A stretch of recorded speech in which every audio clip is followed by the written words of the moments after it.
Ito po si Fisher Price Jumpero. Okay, so wall pull out po ito, display unit. Okay, so wala po yung issue, wala po yung damage. As you can see, meron po siyang manual.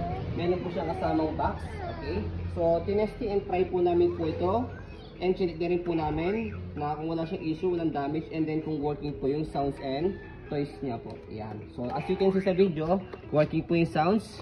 And then yung lights po niya, okay din po. Kompleto po yung toys. Ayan, wala pong damage. Ayan. Pakita mo yung mga toys. Okay.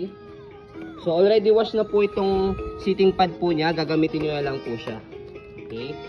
So hindi muna namin sinalpak po itong mga toys ni Lock para mas madali po ninyo makakabit po siya. Okay. So ayan. Okay. So ayan. Okay. Not yellowish. Okay. Pag yellowish kasi, ibig sabihin overuse yun.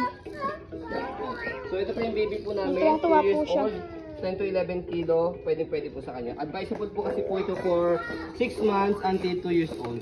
Okay? So kapag 3 years old, depende po yan sa timbang, siyempre sa tangkad ni baby. Pag pitit, tapos medyo mababa, kaya pa po ng 3. Pero pag matangkad, Negative na po. negative na. Hanggang 2-year-old lang talaga siya. Okay, so ayun po, as you can see, very details po kami mag-video. Kasi shop policy po namin, no refund, no exchange, what you see is what you get po. So yun po, maraming salamat. Have a nice day and God bless po.